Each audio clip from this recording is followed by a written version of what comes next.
नमस्कार, आर्या न्यूज देख रहे हैं आप और मैं आपके साथ अलका सिंह। बुलेटिन में आपका स्वागत है।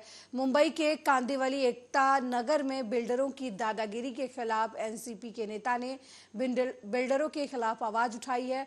महाडा में रहने वाले लोगों का कहना है कि घर 17 साल पहले तोड़ दिया गया और अब 7 साल से भाड़ा बिल्डर नहीं दे रहा है। लोगों ने अब एनसीपी के जिला अध्यक्ष एडवोकेट इंद्रपाल सिंह से गुहार लगाई है। वहीं इंद्रपाल सिंह ने मौके का जायजा लिया और पीड़ितों से बातचीत कर जल्द से जल्द उनका घर दिलाने का आश्वासन दिया। ज्यादा बिल्डर दलाली बंद करो। सबसे पहले मुझे आज इस सोसाइटी के जो 394 टेनेंट है, 394 इतने ज़्यादा टेनेंटों की तरफ से, इनकी कमेटी की तरफ से मुझे एक निवेदन मिला और निवेदन में मैं पढ़ के बड़ा आश्चर्य लगा मुझे कि सांसद गोपाल शेट्टी जो है ये बिल्डरों के दलाल हैं करके, और ये बिल्डर इनकी गोदी में बैठते हैं और ये बिल्डर के लिए राजनीति करते हैं। ये मैंने पिछले 12 साल से मैं सुन रहा था कि ये बिल्डरों के लिए करते हैं। मेरा भी अनुभव यही है कि ये काम बिल्डरों के लिए करते हैं, चुनकर पब्लिक लाती है, काम बिल्डर का करते हैं। मैंने बीच में टाइम्स ऑफ इंडिया के एक पारसी पत्रकार हैं, उन्होंने मुझे बताया था कि गोपाल शेट्टी के 265 फ्लैट हैं। तो ये सब बहुत बड़ी बड़ी बातें हैं। आज ये लोग 17 साल से बेघर हैं। गोपाल शेट्टी जो सांसद हैं यहाँ पर आप सभी लोगों को लगभग मालूम होगा कि रवि ग्रुप जयेश नाम का बिल्डर है जो 2006 में यहाँ पे एग्रीमेंट किया और लोगों का घर तोड़ दिया। आज तक जिस कानून के तहत घर बनना चाहिए, आज तक उस मतलब घर का खड्डा भी नहीं खोदा है और 7 साल से लोगों का भाड़ा नहीं मिल रहा है। यहाँ पे गरीब जनता रहती है। हम महाडा के टेनेंट और रहवासी हैं और मैं अभी प्रेजेंट में चुन करके यहाँ पे आया हूँ, मैं एज द सेक्रेटरी इस सोसाइटी का। तो मेरा कहना ऐसा है कि 7 साल से भाड़ा नहीं मिल रहा। पहले भी हम लोग विरोध कर रहे हैं कि हमारा घर मिलना चाहिए, हमारा भाड़ा मिलना चाहिए, लेकिन ये बिल्डर जो हरामखोर है ना, इतना हरामखोर, इतनी मोटी चमड़ी का है, वो ना कोर्ट को मानता है ना सुप्रीम कोर्ट को मानता, किसी को मानता नहीं है। वहीं अकोला में मंदिर के सामने का टीन शेड तूफानी हवा के वजह से उड़ गया, जिससे नीम का पेड़ भी वहां पर धराशायी हो गया। इसके बाद इसके नीचे 30 से 35 लोग दब गए थे, जिसमें 7 लोगों की मौत हो गई। 29 लोग बुरी तरीके से घायल बताए जा रहे हैं, जिनका इलाज अकोला मेडिकल कॉलेज में शुरू है। संस्थान के सामने एक शेड था, टीन का शेड। वो शेड हवा को छूटने की वजह से शेड गिर गया। शेड के ऊपर नीम का बड़ा सा पेड़ गिर गया। उसके नीचे 12 से 15 लोग दबे हुए थे। उसमें से 12 लोगों को बाहर निकाला गया। अब ये शेड के नीचे कोई होने की आशंका नहीं है। वो 12 में से 7 लोग मर चुके हैं और 5 लोगों पे उपचार चालू है हॉस्पिटल में। मृतक में ज़्यादा से ज़्यादा लोग बुल्ढाना, भालेगांव तालुका खामगांव, जिला बुल्ढाना यहाँ के होने की आशंका है। जो लोग मर गए उनकी नाम और पहचान की तहकीकात शुरू है। सर, घटना कितनी भयानक है? वहीं ज्वाइंट पार्लियामेंट्री कमेटी पर विरोध प्रकट करने के बाद कांग्रेस के नेताओं ने शरद पवार के बारे में अभद्र शब्दों का प्रयोग किया। इस तरह का आरोप बीजेपी प्रवक्ता राम कदम ने लगाया और कांग्रेस के इस कृत्य को निंदनीय बताया। वहीं अगली खबर की तरफ बढ़ते हैं। महाविकास अघाड़ी की ब्रजमुठ सभा नागपुर में 16 अप्रैल को होने जा रही है। इस सभा के लिए कांग्रेस ने नागपुर के दर्शन कॉलोनी के मैदान में पैसे भी जमा कर दिए हैं, लेकिन अब तक इस मैदान पर राजनीति शुरू होती दिखाई दे रही है। दर्शन कॉलोनी के लोग इस मैदान पर सभा ना होने के लिए सड़कों पर उतरे हैं। सुबह इस मैदान पर सभा ना हो इसलिए लोगों ने आंदोलन कर मैदान बचाओ के बैनर के नारे लगाए। वहीं बीजेपी की बात करें तो पूर्व नागपुर के विधायक कृष्ण खोपड़े ने नागपुर सुधार प्रन्यास में अर्जी लगाई है कि इस मैदान पर कोई भी राजकीय सभा ना ली जाए।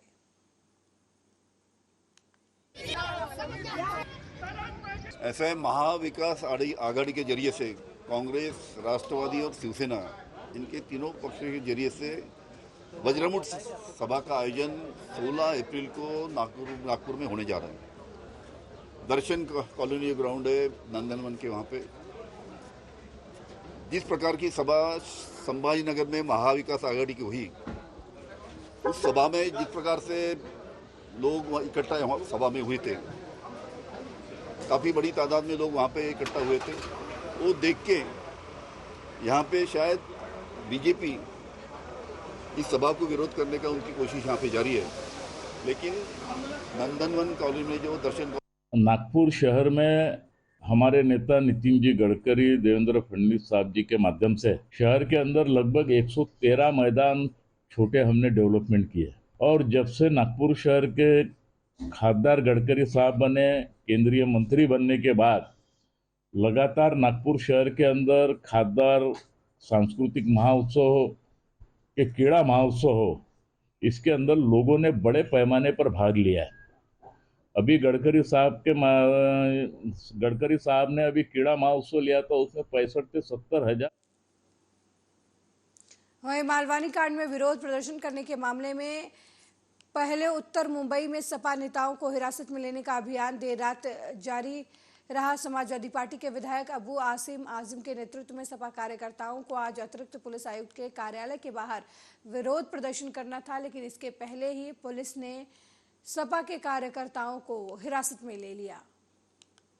मैं अपने मीडिया के साथियों से गुजारिश करना चाहता हूं कि आज हमारा जो धरना अपर पुलिस आयुक्त उत्तर प्रादेशिक विभाग कार्यालय पर था ठाकुर विलेज में, वो इसलिए था कि मालवनी के अंदर जो रामनवमी के दिन फसाद हुए हैं, उपद्रव हुआ है, उस उपद्रव में पुलिस ने जो एक तरफा कार्रवाई किया है, एक वर्ग विशेष के पीछे ही सिर्फ लग गई है और उनको जो प्रताड़ित करने का काम कर रही है, उसके विरोध में हमने आज ये जो धरना प्रदर्शन रखा था।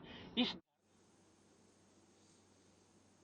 वहीं चंद्रपुर जिले के राजौली में सुबह 5 बजे करीब नशे में धुत पिता ने अपने बच्चे की गला दबाकर हत्या कर दी और खुद अपनी ही गर्दन पर चाकू से वार कर आत्महत्या करने का प्रयास किया। वहीं घटना की जानकारी पाकर पहुंची पुलिस ने शव कब्जे में लेकर पोस्टमार्टम के लिए भेज दिया और घायल पिता को अस्पताल में भर्ती करवाया।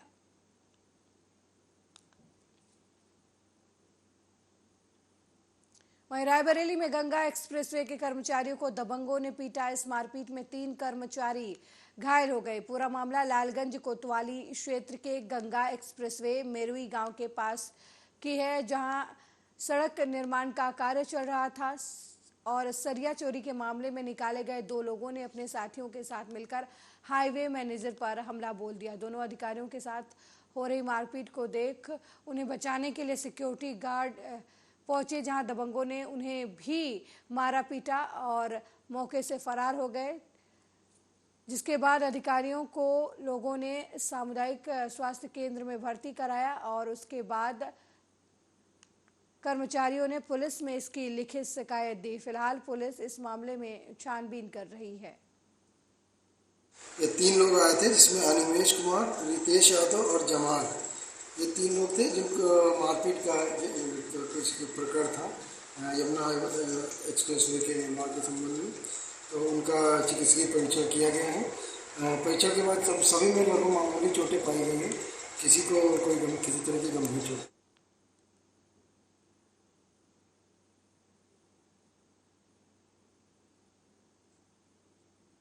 वहीं रायबरेली में निकाय चुनाव को लेकर आदर्श आचार संहिता लगते ही जिला प्रशासन एक्शन मोड में आ गया है। आचार संहिता लगते ही सिटी मजिस्ट्रेट चंद्र प्रकाश और सीओ सिटी वंदना सिंह के नेतृत्व में प्रशासनिक टीम ने डिग्री कॉलेज चौराहे से लेकर सिविल लाइन और पुराने शहर में लगी सभी राजनीतिक होर्डिंग को हटवा दिया। इसके अलावा पुलिस और प्रशासन ने बूथों पर अब तक किए गए इंतजामों का भी जायजा लेते हुए यहां के सुरक्षा बंदोबस्त का जायजा लिया। इस दौरान सीओ सिटी वंदना सिंह ने कहा कि आचार संहिता लगने के बाद से पुलिस निष्पक्ष चुनाव कराए जाने को लेकर सभी तैयारियों में जुट गई है।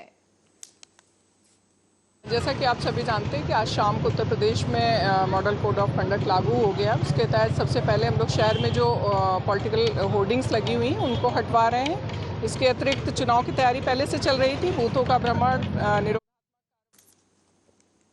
वहीं आगरा के बीजेपी नेता सत्येंद्र त्यागी ने अपने फेसबुक अकाउंट पर एक ट्रक के सड़क में धंसने का वीडियो पोस्ट किया है। वीडियो में पोस्ट करते हुए उन्होंने जल निगम पर सीवर लाइन डालने में किए गए भ्रष्टाचार और खराब गुणवत्ता के काम का आरोप लगाया। वीडियो में ईंटों से भरे ट्रक का पिछला पहिया सीवर लाइन के ऊपर निकलते वक्त धंस गया, जिसकी वजह से रास्ता जाम हो गया। बीजेपी किसान मोर्चा के ब्रज क्षेत्र मंत्री सत्येंद्र त्यागी ने मामले का वीडियो अपने फेसबुक अकाउंट पर पोस्ट किया। वीडियो पोस्ट करने के साथ ही उन्होंने जल निगम पर आरोप लगाया कि जल निगम की लापरवाही और भ्रष्टाचार के चलते सड़कों की ऐसी हालत हो गई है।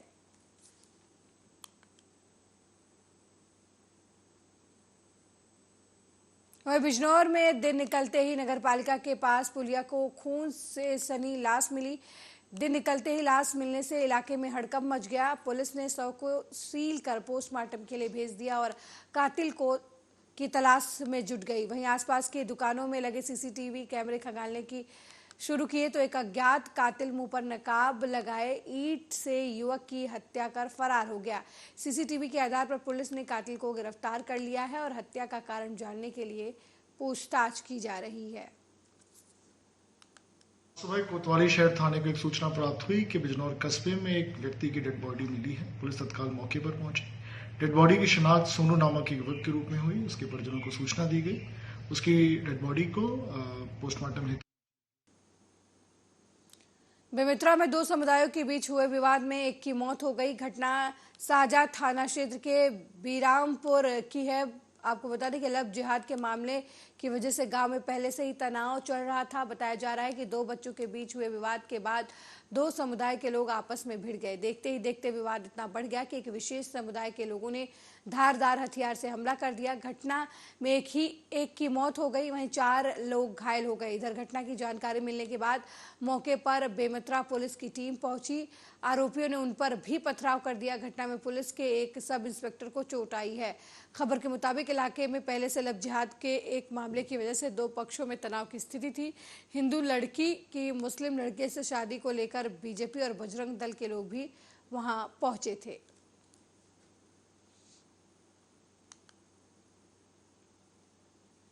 वहीं बीजेपी कार्यालय में केंद्रीय मंत्री जनरल वीके सिंह ने पत्रकारों को संबोधित किया और बताया कि आज के दिन चक्रवर्ती राजगोपाल आचार्य ने भारतीय जनता पार्टी ज्वाइन कर ली और जनरल वीके सिंह ने उन्हें भारतीय जनता पार्टी की सदस्यता दिलाई है। पटका पहनाकर उनका स्वागत किया गया है।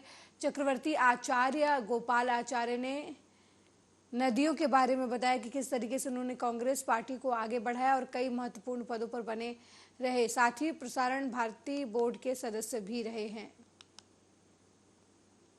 चक्रवर्ती राजगोपालाचार्य केशव जी आज भारतीय जनता पार्टी में शामिल हुए। आपको जैसा कि अनिल बलूनी जी ने बताया, चक्रवर्ती राजगोपालाचार्य जी के बारे में बोलना बहुत मेरे लिए एक बहुत बड़ी बात होगी और सब हम इतिहास जानते हैं और आप ये भी जानते हैं कि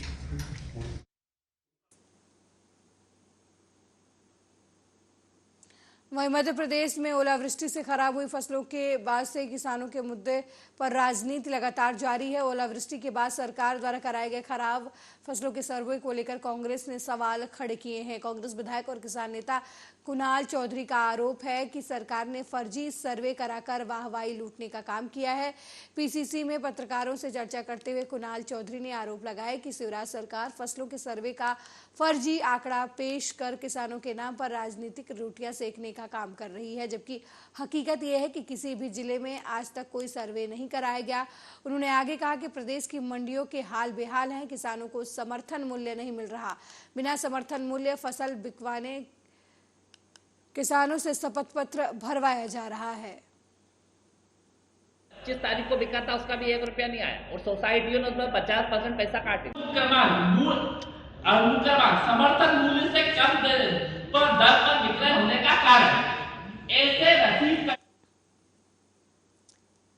वहीं दिल्ली के सीएम केजरीवाल और उपराज्यपाल एक बार फिर आमने सामने है। इस बार विवाद की वजह कामों के क्रेडिट लेने को लेकर है।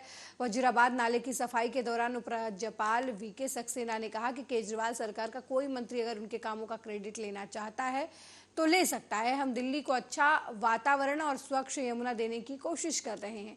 इसके साथ ही डिग्री विवाद पर उपराज्यपाल ने कहा कि डिग्री पैसे खर्च की रसीद होती है। वहीं एलजी के बयान के बाद सौरभ भारद्वाज ने प्रेस कॉन्फ्रेंस कर करारा हमला बोला है। डिग्रियां तो पढ़ाई के खर्च की रसीदें होती हैं, और शिक्षा वही है जो इंसान का ज्ञान दर्शाता है, व्यवहार दर्शाता है। इन दिनों जो हमने व्यवहार देखा है उससे एक बात और प्रूव हो गई। एलजी साहब को इस चीज से बचना चाहिए, और हम ये आज भी नहीं करना चाहते थे, मगर क्योंकि एलजी साहब ने अब लोगों की डिग्रियों तक पे जो है ये कहना शुरू कर दिया कि डिग्री ही जरूरी नहीं है, तो हमें आके ये प्रेस कॉन्फ्रेंस कर रही है। और मैं चाहूंगा एलजी साहब इसका जवाब दें, और सोर्सेस से जवाब ना दें, खुद आके जवाब दें। सोर्सेस से कहलवाना तो बड़ा आसान होता है, किसी से भी कुछ भी कहलवा दो, वो सच है झूठ है कौन तय करेगा। एलजी साहब आए, कागजों के साथ बैठे, मैं कागजों के साथ उनके सामने सामने बैठने के लिए तैयार हूं। एलजी साहब ये साबित कर दें कि ये जो बजट की स्पीच मैं दे रहा हूं ये मैंने गलत दी है, ये जो बजट का एलोकेशन 2022 में मार्च में हुआ ये गलत हुआ है। एलजी साहब ये साबित कर दें जो काम एलजी साहब कर रहे हैं वो गलत है, और एलजी साहब को काम संविधान ने दिए। एलजी साहब को संविधान ने दिया है कि दिल्ली पुलिस की देखरेख करना एलजी साहब का काम है। दिन दहाड़े एक वकील की हत्या हो जाती है, इसको बचाना एलजी साहब का काम है। नए साल की रात को एक लड़की को निर्वस्त्र 21 किलोमीटर तक घसीटा जाता है, इसको रोकना एलजी साहब का काम था।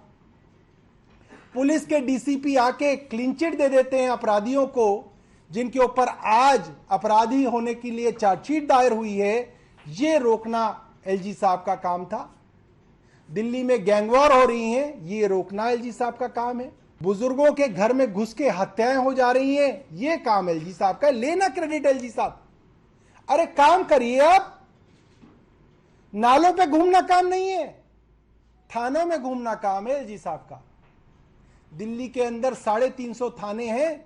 एलजी साहब रात को 11 बजे जाके तो देखें थानों के क्या हालात हैं। कोई बेचारी महिला अपनी रिपोर्ट लिखवाने आती है तो उसको क्या सामना करना पड़ता है, एलजी साहब जाएं थानों में देखें। डीडीए काम है एलजी साहब का। आज जो दिल्ली के अंदर लाखों करोड़ों लोग अनऑथराइज कॉलोनी में रहने के लिए मजबूर हैं, उसका जिम्मेदार डीडीए है कि डीडीए ने समय रहते रेगुलराइज डेवलपमेंट दिल्ली में नहीं की, इसलिए इर्रेगुलर अनऑथराइज डेवलपमेंट हुई। आज नॉन कंफर्मिंग जोन के केंद्रीय मंत्री ज्योतिरादित्य सिंधिया जब से बीजेपी में आए हैं तब से ही मध्य प्रदेश में गद्दार की सियासत तेज हो गई है। बीजेपी और कांग्रेस के बीच लगातार जुबानी हमले चलते रहे हैं। पहले कांग्रेस के वरिष्ठ नेता जयराम रमेश और केंद्रीय मंत्री ज्योतिरादित्य सिंधिया के बीच सोशल मीडिया पर वॉर शुरू हुआ। उसके बाद अब मुख्यमंत्री दिग्विजय सिंह ने भी इस विवाद में एंट्री कर ली है। ये विवाद अब राजघरानों तक पहुंच गया है। दिग्विजय सिंह ने ट्वीट कर गुलाम नबी आजाद और ज्योतिरादित्य सिंधिया के कांग्रेस में रहकर सारे पद पाकर सत्ता का सुख भोगकर कांग्रेस की आलोचना कर रहे हैं। ये बात कही। इस मामले में उन्होंने राहुल गांधी के प्रति आपत्तिजनक भाषा का उपयोग करने का आरोप भी लगाया। इसके अलावा ये भी लिखा कि इन्हें गद्दार नहीं तो और क्या कहें।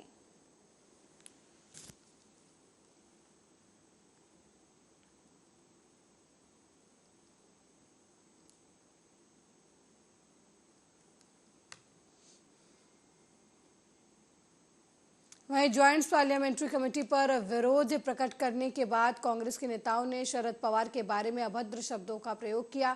इस तरह का आरोप बीजेपी प्रवक्ता राम कदम ने लगाया और कांग्रेस के इस कृत्य को निंदनीय बताया। राष्ट्रवादी दल के दिग्गज नेता, इनका राजनीति में बड़ा गहरा अनुभव है। वे श्रीमान शरद पवार जी के संदर्भ में कांग्रेस नेताओं ने जिन अभद्र शब्दों का प्रयोग किया है, क्या कांग्रेस दल को, उनके नेताओं को यह शोभा देता है? ओछी राजनीति समझ सकते हैं। हर व्यक्ति विशेष की अपनी स्वतंत्र अभिव्यक्ति होती है। यदि उन्होंने कुछ सत्य वचन कहा है, मान करके चलते कि कांग्रेस को रास नहीं आया, पर इस प्रकार की श्रीमान शरद पवार जी के संदर्भ में अभद्रवाणी, यह पूरी तरह से कांग्रेस दल कितना गिर चुका है इसका परिचायक है। राष्ट्रवादी दल के दिग्गज नेता।